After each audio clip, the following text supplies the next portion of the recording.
Hi dears, അസ്സലാമു അലൈക്കും. നമസ്കാരം. എല്ലാവർക്കും സുഖമല്ല? ഞാനിവിടെ സുഖമായിട്ടിരിക്കണേ. എന്തൊക്കെയുണ്ട് എല്ലാവരും വിശേഷങ്ങൾ? സുഖമല്ലേ? അപ്പോൾ ഇന്ന് ഞാൻ ഇവിടെ കാണിക്കാൻ പോണത് കർക്കിടകത്തിലൊക്കെ കുടിക്കാനും പറ്റണ, കർക്കിടകത്തിൽ കൂടുതൽ ഒന്നും കൂടി അത്യുത്തമമാണ് അങ്ങനെ കുടിക്കുന്ന ഒരു കഞ്ഞിയാണ്. ഏത് സമയത്തും കുടിക്കുന്നത് നല്ലതാണ്.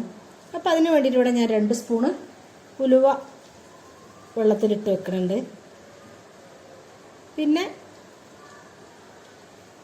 ഒരു അരക്കപ്പോളം അരി,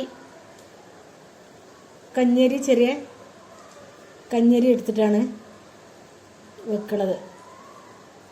അപ്പോൾ ആ ഉലുവയും അരിയും കൂടി ഒരുമിച്ച് നല്ലതുപോലെ കഴുകി വൃത്തിയാക്കി അടുപ്പത്ത് വെച്ച് കൊടുക്കുകയാണ്.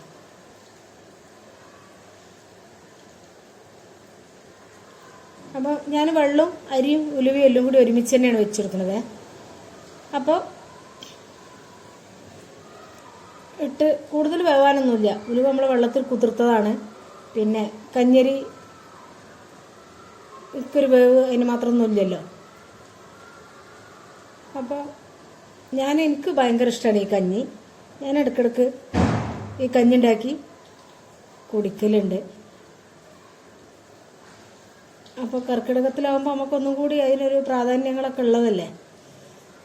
കുടിച്ചു കഴിഞ്ഞാൽ ശരീരത്തിൽ കാണും ഒരുപാട്, ഉലുവക്ക് ഒരുപാട് ആരോഗ്യ ഗുണങ്ങളൊക്കെ കഴിച്ചാൽ ഉള്ള സംഭവമാണല്ലോ. പിന്നെ അതിന് വേണ്ടിയിട്ട് ഒരു ചെറിയൊരു തേങ്ങ എടുത്തിട്ട് ചിരകി എടുത്താണ്. എന്നിട്ട് പിന്നെ അതിൻ്റെ മിക്സിയിലിട്ടടിച്ച് അതിൻ്റെ പാലെടുത്ത്, പിന്നെ അപ്പോൾ തന്നെ കഞ്ഞി വെന്ത് വന്നിട്ടുണ്ട്. അപ്പം ഞാൻ അതിലേക്ക് ആവശ്യത്തിനുള്ള ഉപ്പിട്ടെടുത്ത് പിന്നെ അതിലേക്ക് ആ തേങ്ങാപ്പാൽ ഒഴിച്ച് കൊടുത്തുകൊണ്ട് മാറ്റി എടുത്ത് വെക്കുകയാണ്.